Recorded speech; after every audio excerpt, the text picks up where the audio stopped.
आज अपन पढ़ेंगे नया चैप्टर जो कि है अपना बजट।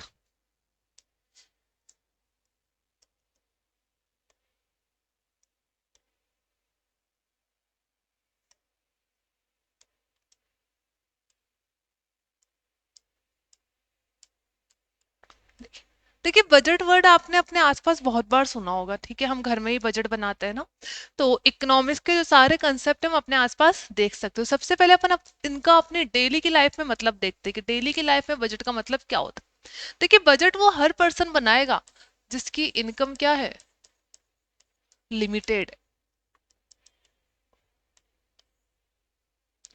और जनरली हर पर्सन की इनकम, अगर हम कुछ एक्सेप्शंस को छोड़ दे, जो बहुत रिच क्लास पीपल होते हैं उनको छोड़ दे, तो इसके अलावा हर पर्सन की इनकम क्या होती है, लिमिटेड। और जिस भी पर्सन की इनकम लिमिटेड है वो हमेशा क्या बना के चलता है, बजट। करता क्या है वो बजट के अंदर, बहुत कॉमन सी चीज है, आप और हम भी बजट बना सकते हैं। हम क्या देखते हैं, हमारे पास इनकम कितनी है और हमारे पास हमारे एक्सपेंडिचर कितने हो सकते हैं, यही देखते हैं कि हमारी इनकम कितनी है और हमारी एक्सपेंडिचर कितने। कभी कभी हो सकता है कि हमारी इनकम तो है ज्यादा और एक्सपेंडिचर है कम, तब तो सही है। लेकिन जनरली होता क्या है, इनकम लिमिटेड ही होती है, तो इसमें होता क्या है, एक्सपेंडिचर ज्यादा होते हैं और इनकम हमारी क्या होती है, कम। केसेस दोनों हो सकते हैं, इनकम ज्यादा और एक्सपेंडिचर कम, एक्सपेंडिचर ज्यादा या इनकम कम। पहले वाले केस में क्या होगा, जब इनकम ज्यादा होगी और एक्सपेंडिचर कम होंगे तो यहाँ पे तो मेरे पास सरप्लस बचेगा, तो वो तो हमारी क्या हो जाएगी, सेविंग। लेकिन इस वाले केस में क्या होगा, जब एक्सपेंडिचर ज्यादा और इनकम कम है, तो दो चीजें हो सकती है। पहला, समझ लीजिए हमारे जो एक्सपेंडिचर आ रहे हैं वो तो आ रहे हैं 10,000 रुपए के, और किसी पर्सन की इनकम 8,000 रुपए है। तो दो चीजें कर सकता है, पहला तो वो अपने एक्सपेंडिचर को कहां तक रिड्यूस कर ले, 8,000 तक, ताकि उसका इनकम और एक्सपेंडिचर क्या हो जाएगा, इक्वल हो जाएगा। दूसरा तरीका क्या है, वो अपने एक्सपेंडिचर तो इतने ही रखे, कितने, 10,000 रुपए, लेकिन उसकी इनकम कितनी है, 8,000 रुपए। तो उसे 2,000 रुपए का और अरेंजमेंट करना पड़ेगा, या 2,000 रुपए का कहीं से और लोन लेना पड़ेगा, ठीक है। तो बजट में हम ये पढ़ने वाले हैं कि यहाँ पर अगर किसी पर्सन की एक्सपेंडिचर, पर्सन नहीं सॉरी, पर्सन अभी वर्ड यूज कर रही हूँ, पर्सन के पॉइंट ऑफ व्यू से नहीं पढ़ेंगे। अगर किसी केस में एक्सपेंडिचर ज्यादा है, इनकम कम है, तो एक तरीका है एक्सपेंडिचर को रिड्यूस कर लो, कहाँ तक, इनकम तक। दूसरा तरीका है जितना भी एक्सेस अमाउंट है ना, हमें क्या करना पड़ेगा, बोरो करना पड़ेगा। तो ये नॉर्मल तरीका है। तो ये तो थी किसी कॉमन पर्सन की, कॉमन पीपल की बात, या हम इंडिविजुअल लोगों की बात। लेकिन ये जो बजट टॉपिक हमें पढ़ना है वो पढ़ना है हमारी कंट्री की गवर्नमेंट के पर्सपेक्टिव से, कि गवर्नमेंट किसी कंट्री का बजट कैसे बनाती है। और दूसरी चीज, क्या बजट हम इनकम आ जाने के, या जैसे एक महीना बीत चुका है, तो क्या बीते हुए टाइम का बनाते हैं या आने वाले टाइम का बनाते हैं, आने वाला टाइम का। तो ये बात भी हमें याद रखनी है, बजट हमेशा फ्यूचर के लिए होता है। तो उसमें अपन देखते हैं फ्यूचर में एस्टिमेटेड इनकम कितनी होगी और फ्यूचर में एस्टिमेटेड एक्सपेंडिचर कितने होंगे। तो ये तो किसी कॉमन पीपल की बात थी। अब हमें पढ़ना है पूरा टॉपिक किसके पर्सपेक्टिव से, गवर्नमेंट के पर्सपेक्टिव से, कि गवर्नमेंट के आने वाले एक साल में टोटल एक्सपेंडिचर कितने हैं और गवर्नमेंट के आने वाले एक साल में टोटल इनकम कितनी है। तो टोटल इनकम और टोटल एक्सपेंडिचर को बैलेंस करके चलेंगे, तो जहां पर भी गवर्नमेंट के एक्सपेंडिचर क्या हो जाएंगे, ज्यादा, और इनकम क्या हो जाएगी, कम, उस केस में गवर्नमेंट को क्या करना पड़ेगा, गवर्नमेंट एक्सपेंडिचर रिड्यूस नहीं कर सकती। इंडिविजुअल तो क्या कर सकता है, अपने एक्सपेंसेस वहां तक कम कर सकता है जहां तक उसकी इनकम कम है, लेकिन गवर्नमेंट ऐसा नहीं कर सकती। अगर गवर्नमेंट ने कुछ प्लान करा है कि हमारी कंट्री में उतना खर्चा है, तो उसको खर्चा तो करना ही पड़ेगा। तो उसके पास दूसरा ही ऑप्शन बचा है, कौन सा, लोन लेने का। तो जितने भी एडिशनल एक्सपेंडिचर होते हैं उनके लिए गवर्नमेंट क्या लेती है, लोन लेती है। तो इस चैप्टर में हमें पढ़ना क्या है, इस चैप्टर में सबसे पहले अपन पढ़ेंगे what is the meaning of budget, budget का मतलब क्या होता है। बजट हमारे कॉन्स्टिट्यूशन में कहाँ पे लिखा हुआ है, उसके बाद कौन कौन से एक्सपेंडिचर होते हैं और कौन कौन सी इनकम होती है। फिर इसके बाद देखेंगे रेवेन्यू इनकम क्या होती है, रेवेन्यू एक्सपेंडिचर क्या होता है, कैपिटल इनकम क्या होती है, कैपिटल एक्सपेंडिचर क्या होते हैं, रेवेन्यू डेफिसिट क्या होता है, कैपिटल डेफिसिट क्या होता है, और दोनों को मिला के बजट डेफिसिट क्या होता है। तो ये कॉमन टर्म हमें इस चैप्टर के अंदर पढ़नी है, ठीक है। तो अब लिखिए बजट के बारे में।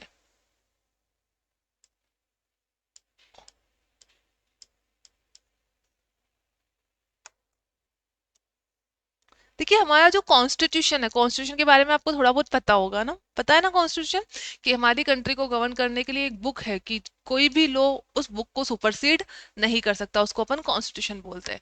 तो यहाँ पे बजट के बारे में लिखा हुआ है, लेकिन वहां पे बजट वर्ड यूज नहीं करा हुआ। बजट वर्ड तो इसलिए बोला जाता है क्योंकि कॉमन मैन को समझ में आ जाता है, हमको और आपको समझ में आ जाता है, लेकिन कॉन्स्टिट्यूशन के अंदर कहीं भी बजट वर्ड यूज नहीं है। कॉन्स्टिट्यूशन के अंदर जो बजट वर्ड यूज है वो है एनुअल फिनेंशियल स्टेटमेंट। अब देखो इतना बड़ा नाम है, कॉमन पीपल को तो समझ में ही नहीं आएगा, जो लोग पढ़े लिखे नहीं वो तो बोल ही नहीं पाएंगे, इस वजह से कौन सा वर्ड यूज होता है, बजट वर्ड यूज होता है।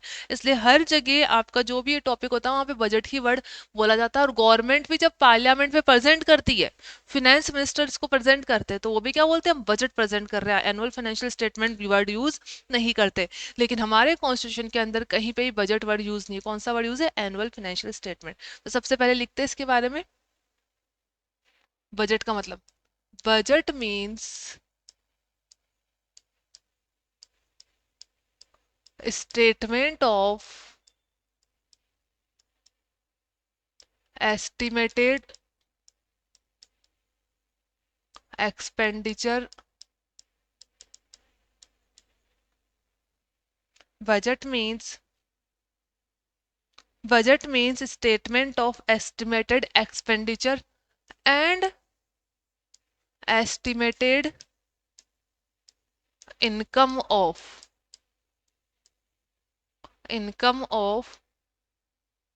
upcoming financial year.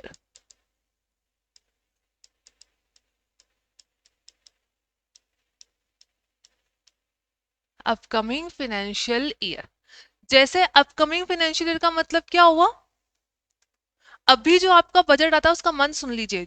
Generally budget present होता है फेब मंथ में, फेब का जो लास्ट वर्किंग डे होता है ना तब प्रेजेंट होता है। अब समझ लीजिए अभी ईयर कौन सा चल रहा है, फाइनेंशियल ईयर, एग्जांपल के लिए अभी फाइनेंशियल ईयर चल रहा है आपका 2026 27, ऐसे ही पता लगाते हैं। फाइनेंशियल ईयर चलता है आपका 1 अप्रैल से लेकर कहाँ तक, 31 मार्च तक। तो अभी 1 अप्रैल 2026 से लेकर कहाँ तक चल रहा है, 31 मार्च 2027 तक। तो 26 27 ईयर था उसका बजट ऑलरेडी कब प्रेजेंट हो चुका है, फेब 26 के अंदर। तो 31 मार्च 2026 को ये वाला 25 26 फाइनेंशियल ईयर खत्म हो चुका था। तो 26 27 के लिए जो बजट आया था वो कहाँ पे आ गया था, 25 26 के अंदर ही आ गया था। और कब आता है, हर आने वाले साल का जो बजट है वो फेब के लास्ट वर्किंग डे में पार्लियामेंट के अंदर प्रेजेंट हो जाता है, लोकसभा में भी होता है और राज्यसभा के अंदर भी हो जाता है। हालांकि पहले आपके प्रोसीजर हुआ करता था, लेकिन आपके प्रोसेस को हटा दिया है, मैंने मॉड्यूल देखा तो आपके बजट को इतना लेट कैसे हो गए,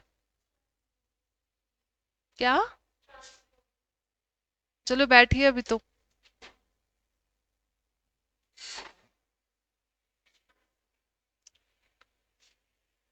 ठीक है, तो देखिए हम पढ़ रहे थे बजट के बारे में, हमने देखा कि जो बजट आता है वो आपका कब आता है, अपकमिंग फाइनेंशियल ईयर के लिए आता है। और अपकमिंग फाइनेंशियल ईयर के जब बजट आता है तो कब आता है, फेब के अंदर ही प्रेजेंट हो जाता है।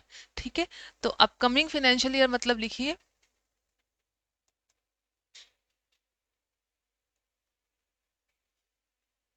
जैसे समझ लीजिए अभी जब नेक्स्ट बजट आएगा कब आएगा, फेब 27 में आएगा, फेब में ही आता है। तो अभी वाला फेब तो चला गया, कौन सा आएगा अब, 27 वाला फेब आएगा। तो 27 वाले फेब में जो बजट आएगा किसका आएगा, 1 अप्रैल 27 से लेकर 31 मार्च 2028 तक। तो ये तो बहुत आगे हो गया, तो हम अभी वाले बजट का एग्जाम्पल लिखेंगे। तो इसमें लिखिए, generally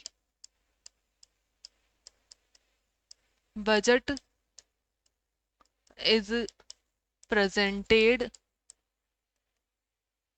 in Lok Sabha.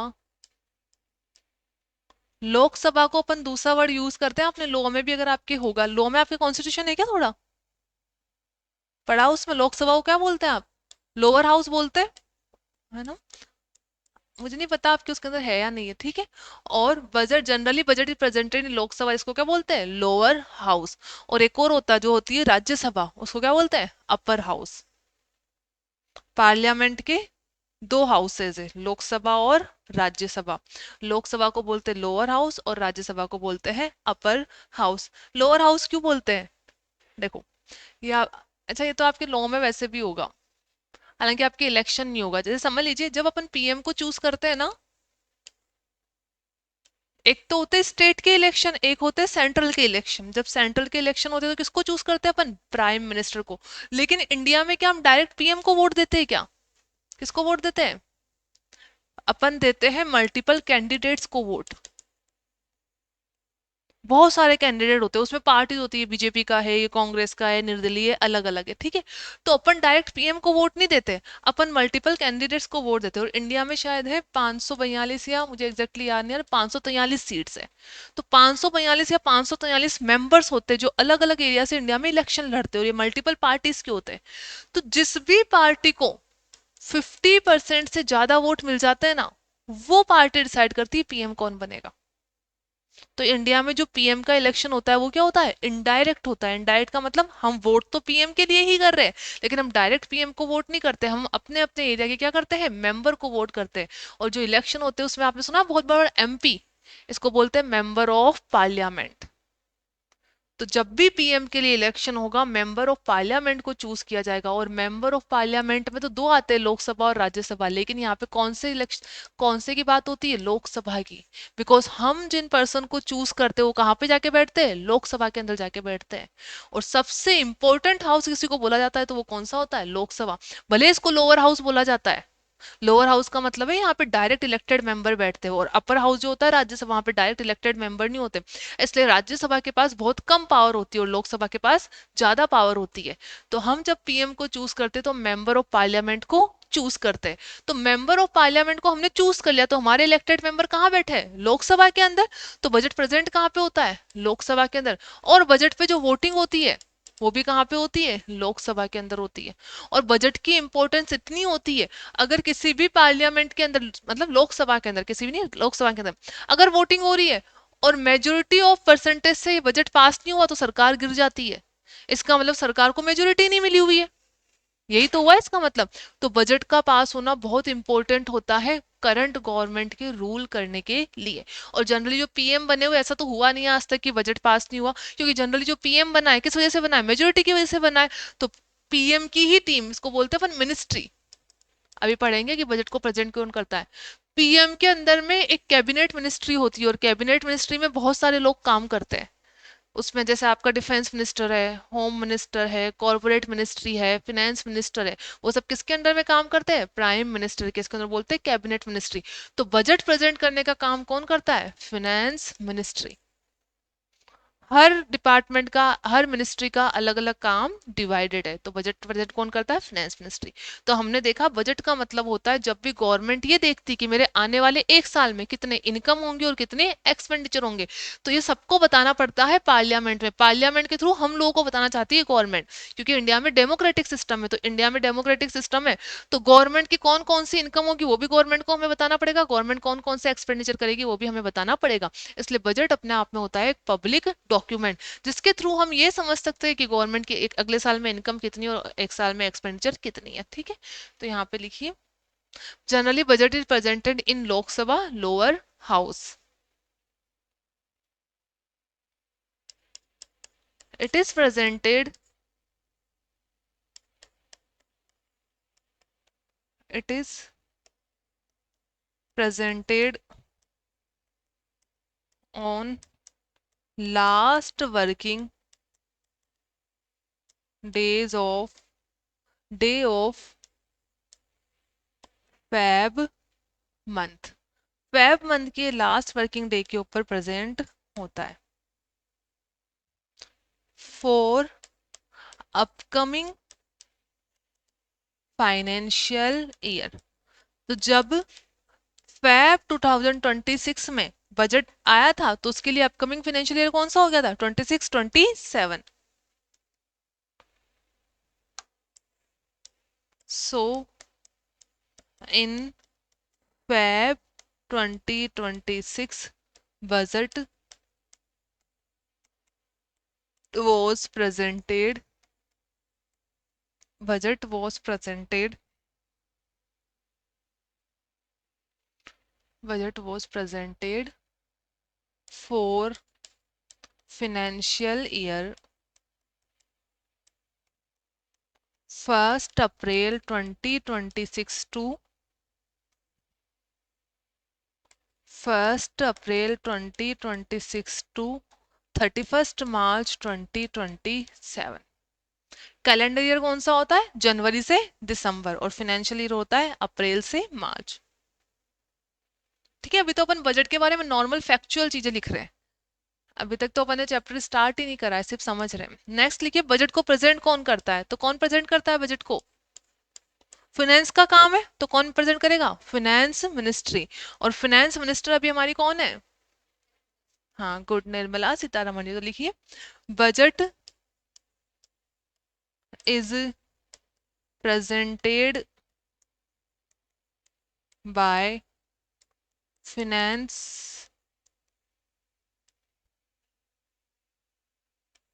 Minister. Current finance minister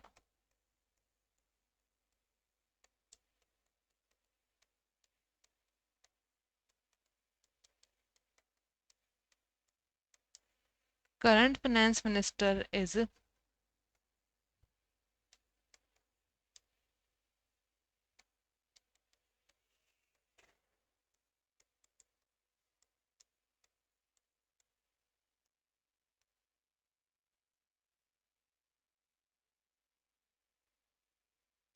Nirmala Sitharaman.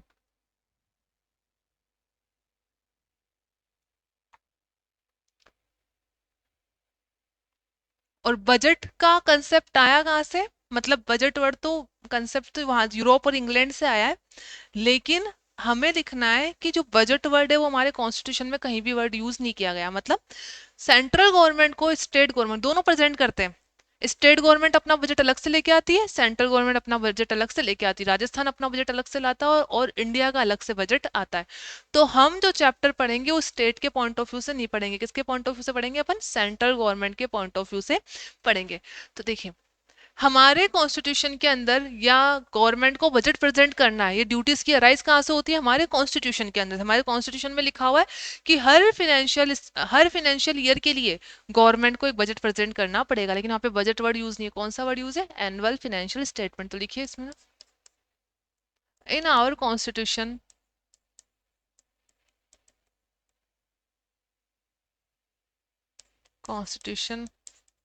Budget word have not been used।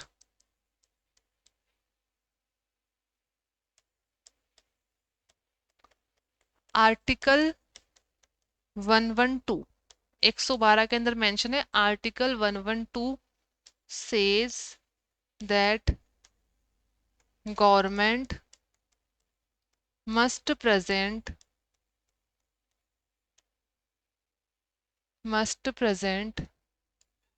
annual financial statement for each financial year। ठीक है, तो ये आपको चीजें तब लिखनी पड़ेगी जब नॉर्मल क्वेश्चन आ जाए, व्हाट इज बजट, तो उसमें आपको ये लिखना पड़ेगा।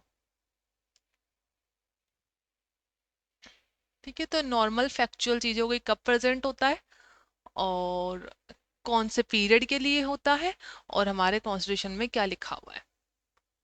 नेक्स्ट लिखिए, ऑब्जेक्ट ऑफ द बजट, क्यों प्रेजेंट किया जाता है? What is the motive behind it?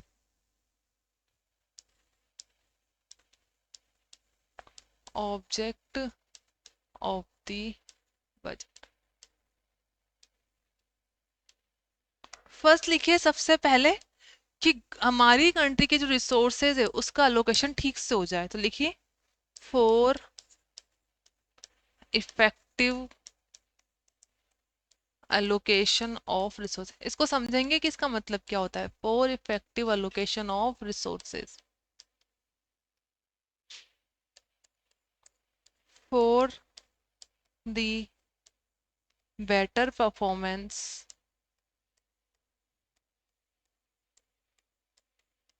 of government by its redistributive of या redistributive function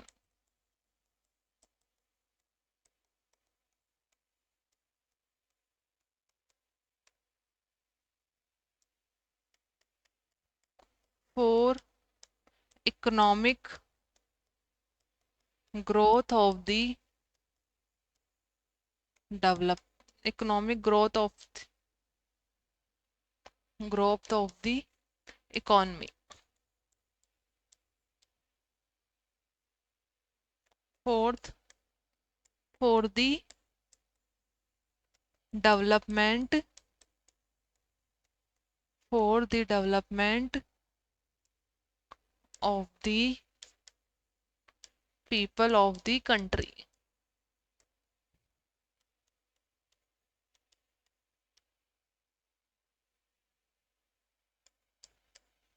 for the stability of the economy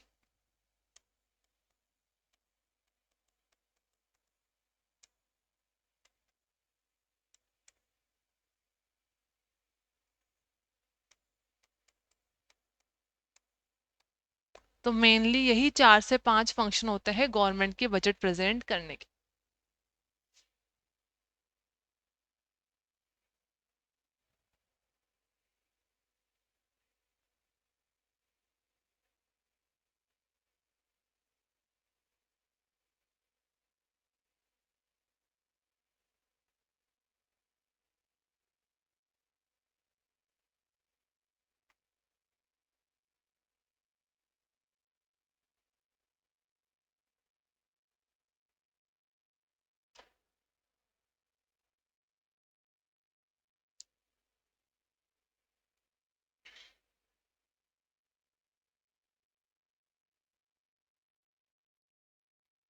ठीक है। देखिए पहला पॉइंट देखते हैं for effective allocation of resources. देखिए यहाँ पे रिसोर्सेज का मेन मतलब है जो हमारे पास मनी है, मतलब मनी मतलब कैपिटल। गवर्नमेंट के पास जितना भी पैसा है उसको सही जगह पे यूज करना है। उसको सही जगह पे यूज करने के लिए पहले ही प्लान करना पड़ेगा। क्या प्लान करना पड़ेगा कि गवर्नमेंट को आने वाले 1 साल में कहाँ कहाँ पे खर्चा करना है, कि कौन सी पॉलिसी के ऊपर कितना खर्चा करना है, रोड डेवलपमेंट के ऊपर कितना खर्चा करना है, एजुकेशन सिस्टम के ऊपर कितना खर्चा करना है, हॉस्पिटल डेवलपमेंट में कितना खर्चा करना है। जब तक हमारे पास एक प्रॉपर रोड मैप नहीं होगा तब तक हमारे पास जितनी भी कैपिटल उसका इफेक्टिव यूटिलाइजेशन नहीं हो पाएगा। इसलिए बजट बनाने का मेन पर्पस होता है, गवर्नमेंट पहले ही डिसाइड करके रखती है कि आने वाले पीरियड के अंदर हमारा खर्चा कितना होने वाला है और कौन कौन से आइटम्स के ऊपर हमें खर्चा करना है। For the better performance of the government by इस रीडिस्ट्रीब्यूटिव फंक्शन। देखिए रीडिस्ट्रीब्यूटिव फंक्शन का मतलब क्या होता है, हालांकि आपको तो सिर्फ ये पॉइंट याद रखना है पर समझ लीजिए इसका मतलब क्या है। रीडिस्ट्रीब्यूटिव फंक्शन बोलते हैं गवर्नमेंट का जब गवर्नमेंट क्या करती है, जो रिच क्लास पीपल होते हैं उनके ऊपर तो लगाती है टैक्स ज्यादा। उसके बाद जो लोअर मिडिल क्लास या पुअर क्लास पीपल होते हैं, पुअर क्लास या लोअर मिडिल क्लास, इनके ऊपर टैक्स लगा के इनको क्या दे देती है, सब्सिडी। तो गवर्नमेंट ने क्या कर दिया, रीडिस्ट्रीब्यूशन ऑफ इनकम कर दिया। कैसे, क्योंकि सोसाइटी में इक्वलिटी जरूरी है। इक्वलिटी का मतलब कोई भी पर्सन सोसाइटी में ऐसा नहीं होना चाहिए जो बहुत ज्यादा अमीर हो जाए। और चलो कोई बहुत ज्यादा अमीर भी हो गया अपने एफर्ट लगा के, जो जितनी मेहनत करेगा उतना ज्यादा अमीर बन जाएगा, लेकिन कोई भी पर्सन ऐसा नहीं होना चाहिए जो बहुत गरीब रहे। तो एक आइडल सोसाइटी की पहचान है कि वहां पे जो लोग रहे कम से कम वो 2 वक्त का खाना तो ठीक से खा पाए। तो गवर्नमेंट क्या करती है, रीडिस्ट्रीब्यूटिव फंक्शन परफॉर्म करती है। और रीडिस्ट्रीब्यूटिव फंक्शन का मतलब होता है जो रिच क्लास पीपल है उनके ऊपर टैक्स ज्यादा लगाती है और जो पुअर क्लास सोसाइटी उनको क्या देती है, सब्सिडी देती है। तो इनकी इनकम थोड़ी कम हो गई और उनकी इनकम ज्यादा हो जाएगी, तो इससे क्या आएगी, सोसाइटी के अंदर इक्वलिटी आएगी, जिसको बोलते हैं रीडिस्ट्रीब्यूटिव फंक्शन। तो इसका करती क्या है, टैक्स। टैक्स अपन ने यहाँ पे क्यों लिया, क्योंकि बजट के अंदर गवर्नमेंट बहुत सारी पॉलिसीज बनाती है, टैक्स रेट भी बताती है। जो आपका आता है ना कि टैक्स रेट इंक्रीज हो गई या डिक्रीज हो गई, कहाँ पे आता है ये, जब गवर्नमेंट क्या करती है, बजट प्रेजेंट करती है। तो बजट के अंदर होता है कि डायरेक्ट टैक्स इंक्रीज हो गया या नहीं हुआ। कौन कौन सी पॉलिसीज बना के पुअर क्लास सोसाइटी को सब्सिडी देगी, वो कहाँ पे मेंशन होगा, बजट के अंदर मेंशन होगा। तो भले ही हम टैक्स की बात करें या सब्सिडी की बात करें, वो सब कहाँ पे होगा, आपका बजट के अंदर। तो इसको क्या बोलते हैं, redistributive function for economic growth of the economy. इसको ना बंद कर दो, इस वाले गेट को, नीचे से बंद होगा।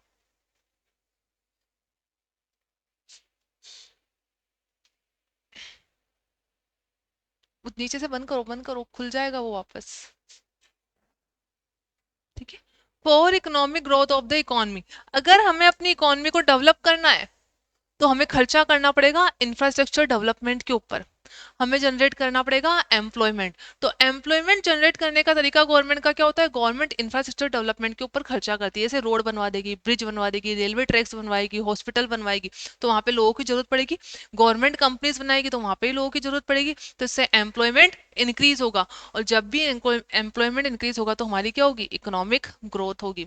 For the development of the people of the country, तो नॉर्मली अभी बताया था मैंने, रीडिस्ट्रीब्यूशन फंक्शन में क्या होता है कि गवर्नमेंट सोसाइटी के जो मार्जिनल सोसाइटी, जो पुअर क्लास पीपल है, लोअर मिडिल क्लास पीपल है, उनके लिए क्या बनाती है, पॉलिसीज बनाती है। जैसे आपने देखा होगा बहुत बार, जैसे आपने सुना है public distribution system,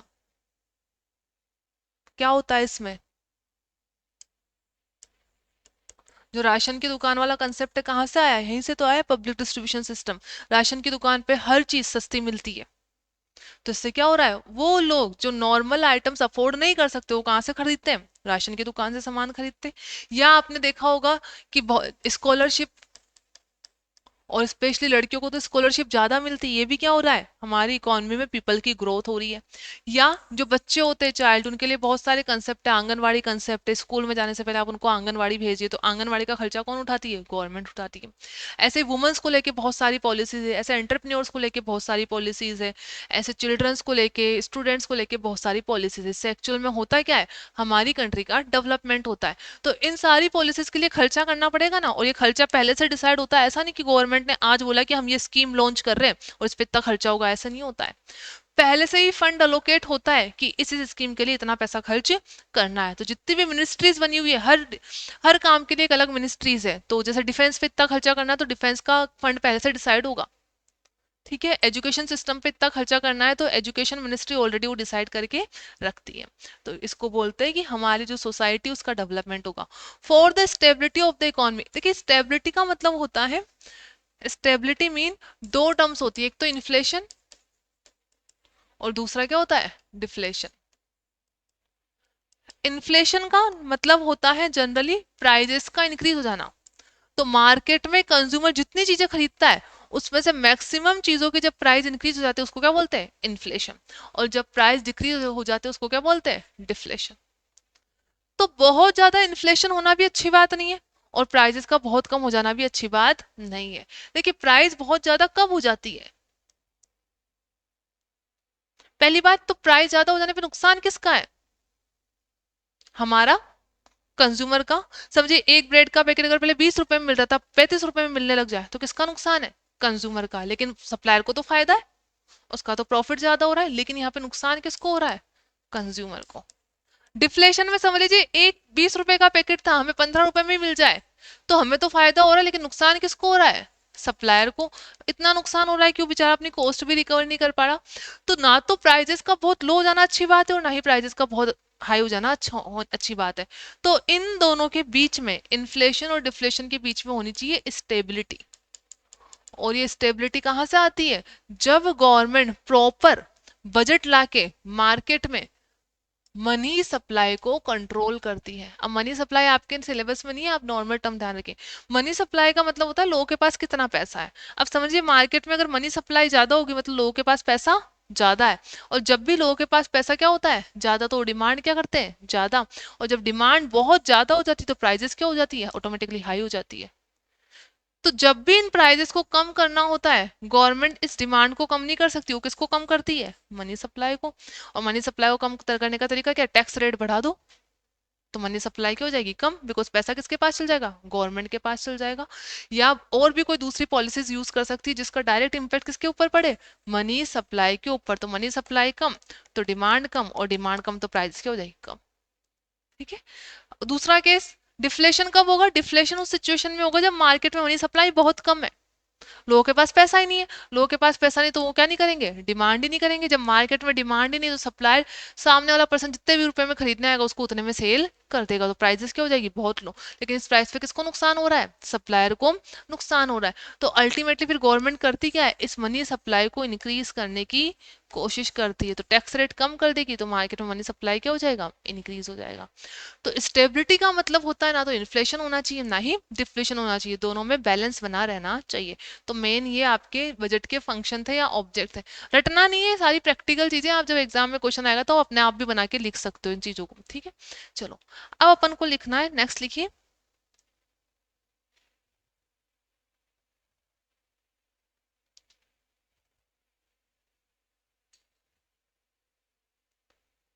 types of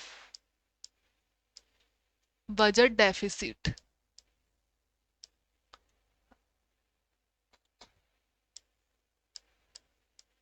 budget deficit कि बजट डेफिसिट कितने टाइप के होते हैं।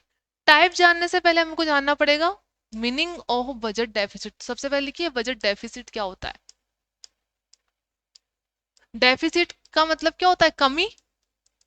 डेफिशिएंसी से डेफिसिट बना या डेफिसिट से डेफिशिएंसी बना है, कुछ भी समझ लीजिए। डेफिसिट का मतलब होता है कम हो जाना या नुकसान हो जाना या घटा हो जाना। नुकसान या घटा कब होगा हमको, whenever the expenditure is higher than the income. समझिए हमारे खर्चे तो 10,000 के, लेकिन हमारे पैसे कितने, 6,000, तो 4,000 हमारा क्या हो गया, डेफिसिट हो गया। गवर्नमेंट ऑफ इंडिया के समझ लीजिए 500 करोड़ के खर्चे हैं, उनके पास इनकम 300 करोड़ ही है, तो 200 करोड़ का क्या हो गया, उनका डेफिसिट हो गया। तो बजट डेफिसिट का मतलब होता है whenever the expenditure of the government is higher than the income. इसमें लिखिए बजट डेफिसिट मीन्स when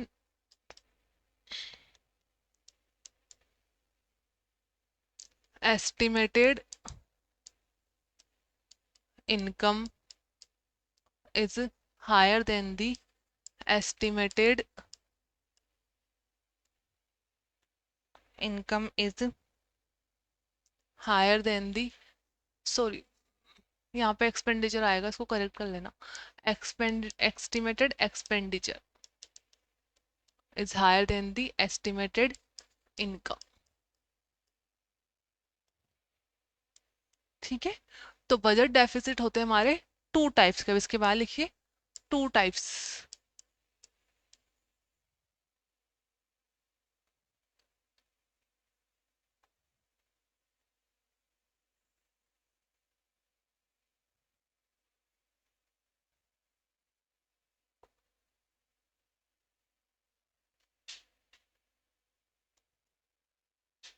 इसमें देखिए पहला रेवेन्यू डेफिसिट और दूसरा कैपिटल डेफिसिट।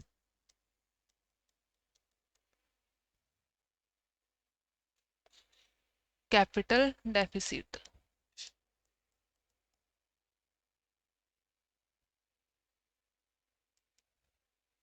रेवेन्यू डेफिसिट का फॉर्मूला लिखिए, रेवेन्यू एक्सपेंडिचर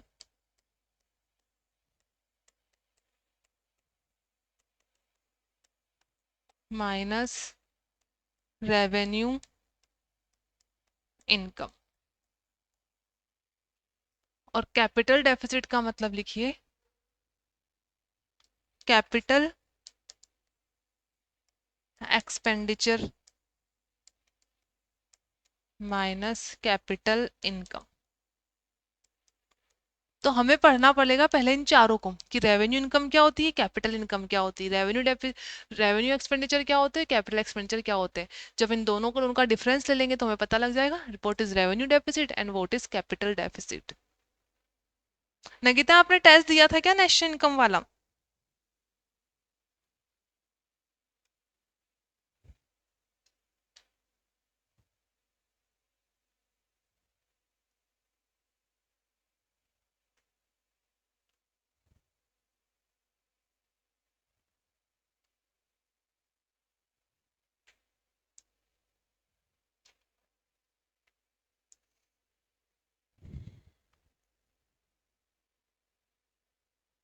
क्यों? पेपर अपलोड हो गया था, आप पेपर देख लेना एक बार उसका। आपने ऐसे नहीं चलाया।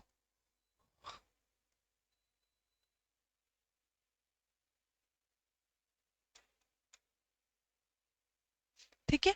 अब देखिए, हमें रेवेन्यू डेफिसिट और कैपिटल डेफिसिट दोनों को मिला देंगे तो क्या बन जाता है? Budget deficit. अच्छा, मैंने यहाँ नहीं लिखा, वापस ऊपर लिखा हुआ है ना। दोनों को मिला के क्या बन जाता है? Budget deficit. तो बजट डेफिसिट को देखने के लिए हमें दोनों देखने पड़ेंगे।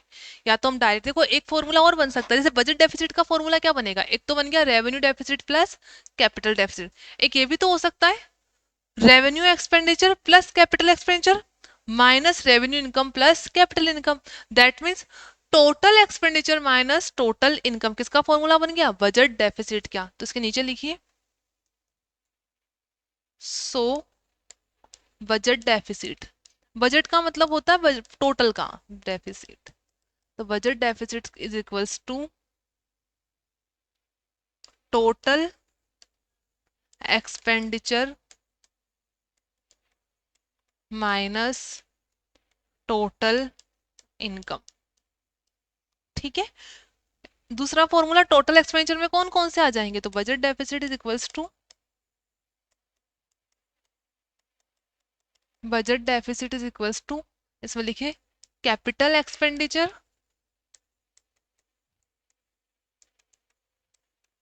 प्लस रेवेन्यू एक्सपेंडिचर माइनस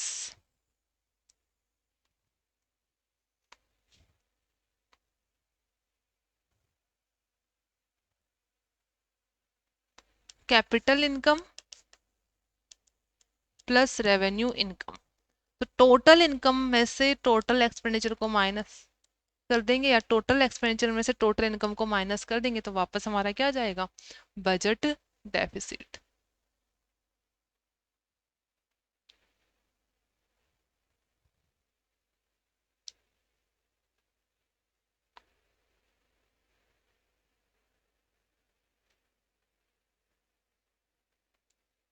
आपके लॉ में जितने टाइप चैप्टर हुए सबका टेस्ट हो गया क्या?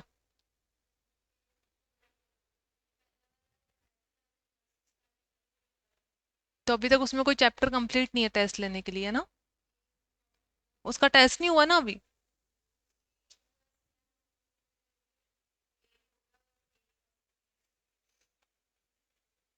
तो उसका कल टेस्ट है आपका, जो हो चुका है। अच्छा, मैम ने बोला नेक्स्ट वीक में, ठीक है।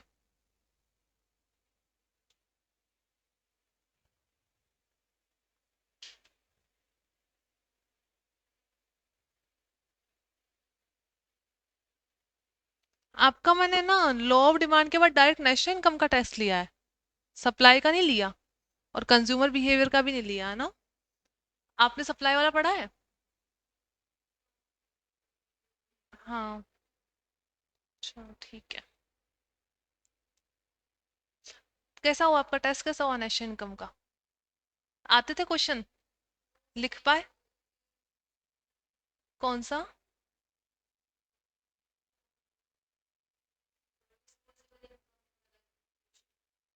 डिस्पोजेबल इनकम नहीं करवाया मैंने?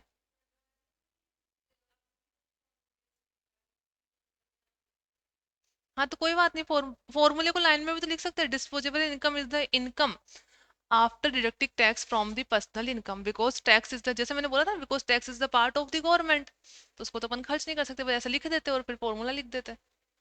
फॉर्मूला तो लिखा ना? वो भी भूल गए थे?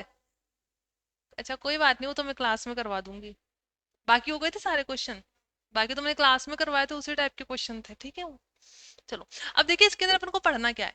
इसके अंदर सबसे पहले अपन पढ़ेंगे रेवेन्यू डेफिसिट। और रेवेन्यू डेफिसिट तो क्या पढ़ना है, इसमें तो इन दोनों का डिफरेंस लेना है, इसलिए हमें पढ़ना क्या पड़ेगा? व्हाट इज रेवेन्यू एक्सपेंडिचर और व्हाट इज रेवेन्यू इनकम।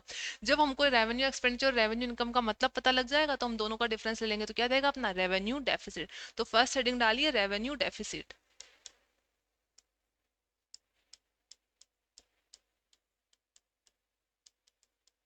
जैसे समझ लीजिए revenue, what is revenue deficit? अब रेवेन्यू डेफिसिट का मतलब तो अपने फॉर्मूला लिख दिया, आपके एग्जाम में समझे 3 नंबर का आ गया, तो कैसे लिखोगे इसको? Revenue deficit is the difference between revenue income and revenue expenditure whenever the revenue expenditure, ये तो आर्ट है ना, whenever the revenue expenditure higher than the revenue income, this is revenue deficit. फिर last में उसको क्या लिख दो, फॉर्मूला लिख दो। समझ गए आप? तो फॉर्मूला याद है तो फॉर्मूले को आप लैंग्वेज में कन्वर्ट करके भी लिख सकते हो। तो रेवेन्यू डेफिसिट का मतलब लिखिए, revenue deficit is the, question इसलिए मैंने ऐसे दिए बिकॉज अभी आपका पेपर पैटर्न खुद ही क्लियर नहीं है अपने आप में कि कितने मार्क्स का आएगा। पहली बार ऐसा पेपर होगा है ना, फर्स्ट अटेम्प्ट में, और उसका कोई इंस्टीट्यूट ने वो मॉडल पेपर भी इशू नहीं कर रखा अभी तक एज सच। तो इसलिए मैंने आपको उस तरीके 1 नंबर का क्वेश्चन भी दिया, 3 नंबर का अभी पूरी तरह डिसाइड नहीं है। जब एग्जाम आने वाले होंगे तो उससे पहले डिसाइड हो जाएगा कि कितने मार्क्स के क्वेश्चन आएंगे। लेकिन अपन तो सारे मार्क्स की स्टडी करेंगे, 5 नंबर का आ जाए तो भी आपको लिखना है। जैसे पर्सनल इनकम डिस्पोजेबल इनकम में कभी 5 नंबर का क्वेश्चन नहीं आएगा, वो इतना बड़ा बनता ही नहीं है। लेकिन how the domestic income convert into the national income, वो जरूर आ सकता है, तो वो आपको लिखने में आना चाहिए। तो उसमें फिर आपको एग्जाम में एग्जाम्पल भी लिख के आने पड़ेंगे कि डोमेस्टिक इनकम वाले में कौन से होंगे और नेशनल इनकम वाले में कौन से होंगे। Revenue deficit is the difference between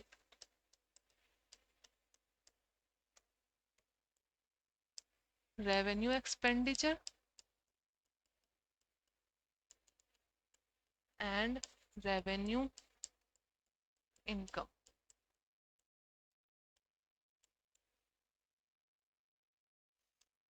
इसमें देखिए रेवेन्यू एक्सपेंडिचर,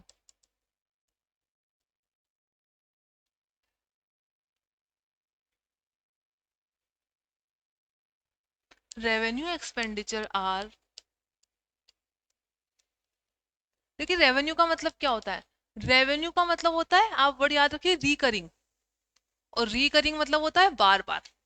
तो ऐसे एक्सपेंडिचर जो फिक्स है गवर्नमेंट के कि हर साल होंगे और हर महीने होंगे, वो क्या होते हैं, रेवेन्यू एक्सपेंडिचर। जैसे कैसे हो सकता है, अगर गवर्नमेंट ने किसी से लोन ले रखा है तो वहां पे उसको इंटरेस्ट पेमेंट करना ही करना पड़ेगा, तो इंटरेस्ट पेमेंट का जो हो गया खर्चा, वो क्या हो गया आपका, रेवेन्यू एक्सपेंडिचर।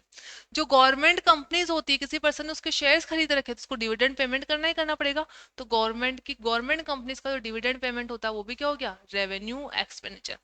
और दूसरा क्राइटेरिया होता है ऐसे एक्सपेंडिचर जिससे गवर्नमेंट की ना तो कोई एसेट्स क्रिएट होती है और ना ही कोई लाइबिलिटी क्रिएट होती है, बिकॉज रेवेन्यू नेचर कभी भी एसेट्स और लाइबिलिटीज के ऊपर इंपैक्ट नहीं डालता। एसेट्स और लाइबिलिटीज के ऊपर इंपैक्ट कौन सा डालता है, या तो कैपिटल एक्सपेंडिचर या कैपिटल इनकम। तो रेवेन्यू एक्सपेंडिचर आइडेंटिफाई करने के, रेवेन्यू इनकम भी आइडेंटिफाई करने के दो क्राइटेरिया है। एक तो जो बार बार होता है, रिकरिंग इन नेचर होता है, और जिससे एसेट्स और लाइबिलिटीज के ऊपर कोई भी इंपैक्ट नहीं पड़ता। जैसे समझ लीजिए किसी को इंटरेस्ट पेमेंट करा तो उससे एसेट्स और लाइबिलिटीज पे क्या इंपैक्ट पड़ा।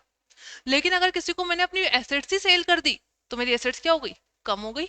या किसी से मैंने उधार ले लिया तो मेरी लाइबिलिटी क्या हो गई, इंक्रीज हो गई। तो उधार लेना या एसेट्स बेच देना, ये कौन से खर्चे हो गए, कैपिटल एक्सपेंडिचर या कैपिटल इनकम हो गई। लेकिन रेवेन्यू में कभी भी ऐसा एसेट्स और लाइबिलिटीज के ऊपर कोई भी इंपैक्ट नहीं पड़ेगा। तो इसमें लिखिए revenue expenditure means those expenditure which first A recurring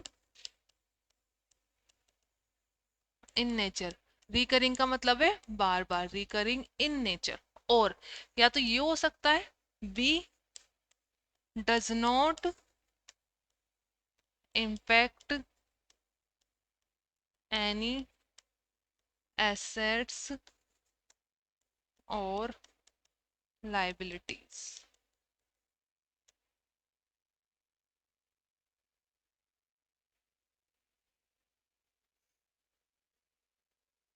ठीक है, तो इसके आगे का अपन अब कल वाली क्लास में पढ़ेंगे कि रेवेन्यू एक्सपेंडिचर कौन कौन से होते हैं विद एग्जांपल।